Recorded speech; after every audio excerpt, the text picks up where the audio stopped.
All right, you're watching TVC Breakfast. It is decision week for Nigerians as come Saturday, the 25th of February. Electorates will head to the polls to cast their vote for their preferred presidential candidate. Political parties are working towards the grand finale of their presidential campaigns to wrap things up on or before midnight of Thursday, the 23rd, when the window for any form of campaign for the presidential election officially closes. The All Progressives Congress is going all out to reach out to Nigerians across the country in line with its campaign strategy that is built around the strength of its supporters. The APC says its plan is to utilize the remaining days for campaigns to win over undecided voters, as well as supporters of other political parties to their camp. So that's the crux of our discussion. Now, joining us from our Abuja studio is the Deputy Spokesperson, APC Presidential Campaign Council, Ajia Hanatu Musawa. It's nice to have you join us this morning. Thank you very much for having me on the show. Great. All right. Now, Nigerians have been following all the campaigns of all the presidential candidates. But however, the one for APC is quite interesting with all the massive crowd across the states. Now, earlier we were talking about the issue of grassroots engagement. And I know you have been very involved in this, reaching out to the grassroots, reaching out to all the segment of the society and so on. But talk to us basically, how has it been so far with you, especially regarding the cash crunch that is going on right now? How are you all able to navigate all of this and still have people support your campaign the way that we are seeing them? Thank you very much. You know, this has been a very rigorous campaign. I think the longest that we've ever seen. It's been very interesting, and at the same time, it's been very exciting. But for us, from the beginning, we started a campaign which we knew was going to be top to bottom and bottom to top. So from the very get-go, once Asiwaju Bola Ahmed Tinubu was able to get the ticket for APC, work already began in terms of building on the foundation that he already personally had. So, you know, there was a grassroots engagement from the very, very beginning. And from the very beginning, what he did was he engaged with all the candidates, every single candidate in APC, because this is an election that we understand has to go very local. So it is those candidates at the grassroots that have the ability to talk to people and to be able to transmit the message and the vision that Asiwaju Bola Ahmed Tinubu has. And they've been able to do that effectively. Granted, this cash policy situation has not really been very easy, I think not just for APC, for everybody involved in the electoral process. Every single party, I think, has really suffered as a result of the very bad implementation of this policy that the CBN has come up with. But I think we've been able to effectively work around it because, like I said, most of our work was done at the very, very beginning. So I think by the time the implementation went wrong, most people have already made up their mind. And in terms of how we've been able to get people to turn up at our campaign, what you find is because of that very early engagement that we were able to do, that was able to build the sort of foundation that we see specifically the APC has. When you, in a locality, they say that Asiwaju Bola Ahmed Tinubu is coming for the rally, people naturally really want to go to see him, to support him. And I've been to many of the rallies with Asiwaju Bola Ahmed Tinubu, and I can tell you for free that most of the support you see was very organic. You see the adoration in people's faces because they've heard about Asiwaju Bola Tinubu, they know about his message, so they're just willing and able to go and show him the love and the support. It has not been easy, this campaign, but we thank God that in the next 5 or 6 days, Asiwaju Bola Ahmed Tinubu will be declared winner of this election. Yes, we saw the campaigns. I'm sure you attended quite a bit of them. We saw the campaign in Kano, we saw the one in Sokoto, in Kebbi, we saw the one in Borno last weekend, Kaduna, Katsina. The crowds would you, in terms of the North, what would you say is the one that you say, well, this one beats all the rest? Oh, without doubt, it's Kano. There is absolutely no contest in that. I mean, I would love to claim Katsina or Kaduna as being from Katsina, growing up in Kaduna. But without doubt, Kano, hands down, I think was the best campaign that was the best rally that we had. But generally, I think in all parts of Nigeria, but specifically in the northwestern part of the country, the support for Asiwaju Bola Ahmed Tinubu is absolutely outstanding.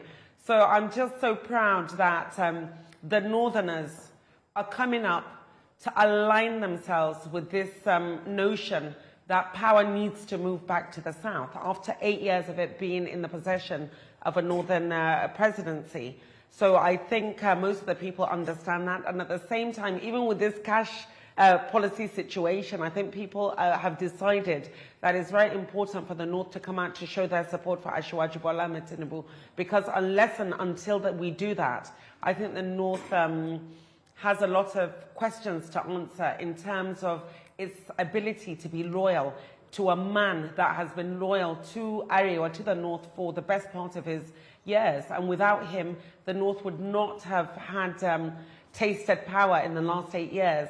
And now it's payback time. And I think as a result of that, the North is coming out to show him unequivocal support. And I think you will see that in the outcome of the elections.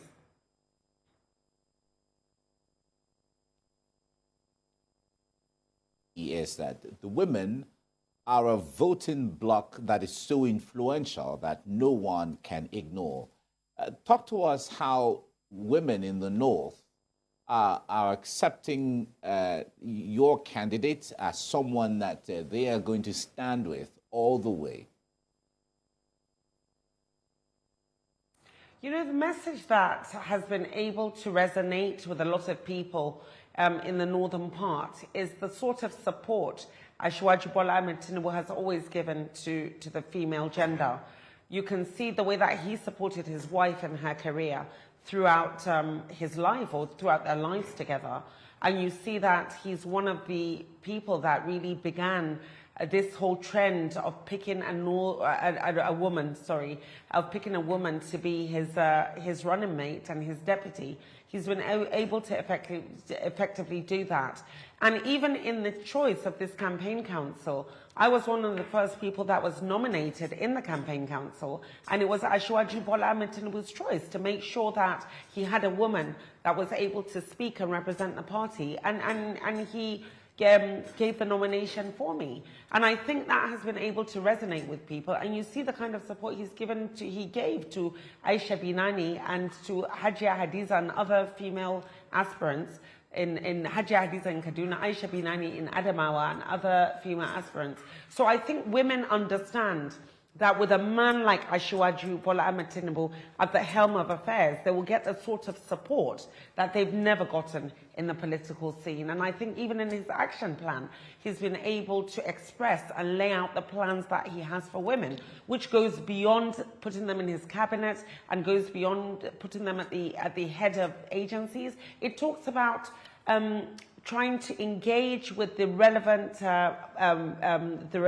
agencies of government to ensure that women are protected against abuse.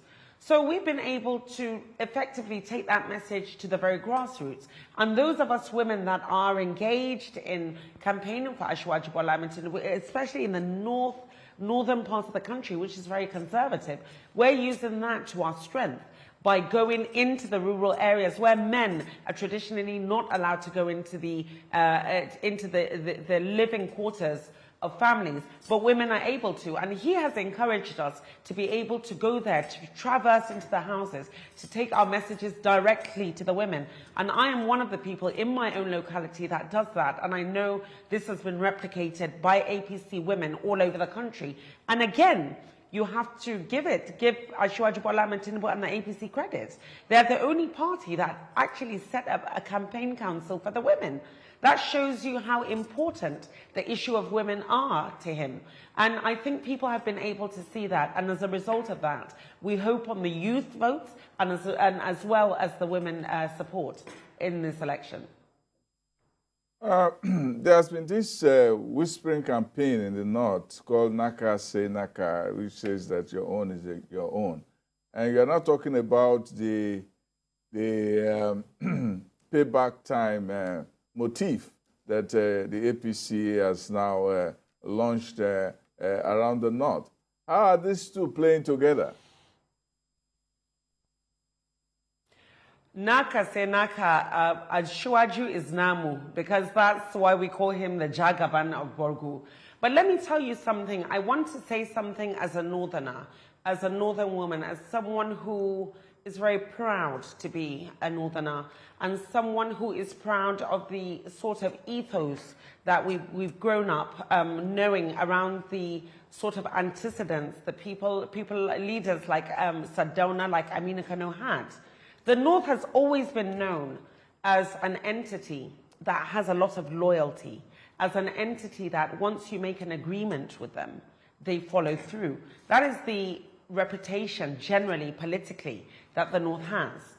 At this point, we're at a precipice where the North, after what Asiwaju Bola Ahmed Tinubu has given to the North, and nobody can deny it, a man who has literally given his life for the freedom of Nigeria, a man who supported Shehu Musa Yar'Adua even back in the 1980s, who gave 3 platforms, one to Atiku Abubakar, one to Nuhu Ribadu, and one to President Muhammadu Buhari himself. Without Asiwaju Bola Ahmed Tinubu's support, after 3 consecutive elections, we would not have been able to get power for the North for Muhammadu Buhari. So, you know, at this point, it's not even about anyone. For us in the North, for many of us and many of the pressure groups, understand that. For us in the North, it is essential for our history, for our descendants, for us to give Asiwaju Bola Ahmed Tinubu the kind of support that he's given to the North. If the North does not stand up and support Asiwaju Bola Ahmed Tinubu in the way that they promised that they would, then history is never going to forgive the North. Providence will never, ever forgive the North, and I think many of us understand that. And as a result of that, you will find in the last couple of days, in the last week or 2 weeks or so, when it seems that there's a level of saboteuring within the institution that wants to sort of target Asiwaju Bola Ahmed Tinubu, it's made people like us and many pressure groups within the North a lot more gung-ho in making sure that we give Asiwaju Bola Ahmed Tinubu the support, because we need to show the world that the North can stand by its word. And its word is that, number 1, power must move to the South, and number 2, Asiwaju Bola Ahmed Tinubu, we give him the support that he's been able to give us. So that's really the position of the North at this point, the vast majority of the North. The North is not going to play any sentimental politics. I mean, anyone from any other party saying that is just trying to gaslight everyone. That is not the reality on the ground. And in the next 5 or 6 days, the world will be able to see how the North is going to rally behind Asiwaju Bola Ahmed Tinubu, especially from the Northwest. We're going to give him all our votes. We're going to give him the support for him, for Providence, for our history, for our descendants, because that is what people like Ahmed Bello bequeath to people, to all of us generally. All right, it's quite interesting the way you're putting it, and it's good to understand from that perspective. Now, talk to us how the manifesto of Asiwaju Tinubu. How are you able to simplify it and cascade it to the grassroots for people there to understand what this man stands for, and if he becomes president, if he becomes elected, what specific things he is going to do for the people? You know, the manifesto of Asiwaju Bola Ahmed Tinubu is completely holistic. I keep on saying, I call it holistic and quintessentially Nigerian. And what I mean by that is a manifesto that has been able to address every facet of life that needs to be addressed by a leader. It is a manifesto that addresses issues of the economy, It addresses issues from the different regions. It addresses issues from women for the youth. So we've been able to break it down in different languages for the different regions. You know what Asiwaju's manifesto is, and we've hopefully been able to communicate that effectively to the people of the grassroots, is a dialogue. It's a dialogue that promises a commitment to peace, his commitment to peace, adherence to justice. It's a dialogue that also looks at proportional representation, proportional development. It is one that also wants to ensure that people keep their freedoms, their rights intact. And it is one that is able to look at all the issues the problems of Nigeria, and it has been able to prefer solutions for them. And what we have done, for example, in the north, it talks about issues of out-of-school children, al-Majiri. It talks about issues of insecurity. These are things that are very specific to the north. It talks about building industries, the textile industries. In the southeast, we talk about building manufacturing agencies. So, you know, it has been able to address issues that are specific to all the regions and all the different demographics. And we've been able to break it down in the different languages, and we've passed it on to all our candidates in their different regions, and they've been able to, every single campaign, they're able to sell that to people. So despite everything that the opposition is doing to try to lumber every challenge that this particular administration has with Asiwaju Bola Ahmed Tinubu's campaign, I think people understand that we come on an APC platform, and what we have done is we embrace APC and all the gains that APC has been, as a government, has been able to record. We embrace those, and we want to be able to amplify them and continue with them. But all the areas that there have been challenges, Asiwaju Bola Ahmed Tinubu, within his action plan, has been able to come up with different diverse programs that will be able to address those challenges effectively. And I think we've communicated that effectively, and we'll continue to communicate that up until Thursday when the campaign stops. What are the feelers you are getting about some northeast states, especially places like Taraba, Gombe, and Bauchi? How is your candidate doing in those areas, and what is the level of mobilization? Because a place like Taraba, for instance, the presidential rally has not even taken place. It was postponed a couple of times. Yes, I think with Taraba specifically, because they have some internal party issues there. Unfortunately, we have not been able to go to Taraba. I think there was a plan on about 3 or 4 occasions to go for a rally in Taraba, but because they hadn't been able to unravel those internal issues they had, it was not possible. And of course, time is sort of running out. However, we do understand that there are many parts of the north where there may be certain challenges, but what you will find in most of those areas where you find that APC may not have the sort of support they have in others, is probably as a result of maybe the Muslim ticket. I bring that into effect because you say somewhere like Taraba or something, most of the Northern Christian community, I think we have most of the support of the Northern Christian community, but there are some communities that are still not comfortable with the choice that we have made as a party. But one very important point that has to be made, in those specific areas where maybe there has been a pushback for APC, they're not traditionally APC areas. They're traditionally PDP. We're still not losing out, even in those areas that you speak of, because any vote that will come as a result of those decisions that were made seem to be going to Peter Obi, who has not a chance under the Constitution to win this election. So what has happened is that he has cannibalized the votes of the PDP in those specific areas. So even though we're still reaching out to those communities to try to bring them on, and we still have 5 days, a lot can happen in 5 days. But those that were not able to do so, you find are not moving to the main other contender, which is the PDP. They're moving to OB, which makes our life a lot easier and our job a lot easier, because it means that it's decimating the base that PDP has. So even in those areas that you speak of, I think we're still going to do well. And in those that we don't do well, even if we don't do as well as expected, PDP is going to do badly. And that's what we need. We need PDP to do as badly in their stronghold so that we can continue keeping our stronghold. And in terms of Bauchi, I think with Marshall, I think Bauchi were in a good stead. Marshall is extremely important in Bauchi. And he's extremely he's popular in Bauchi.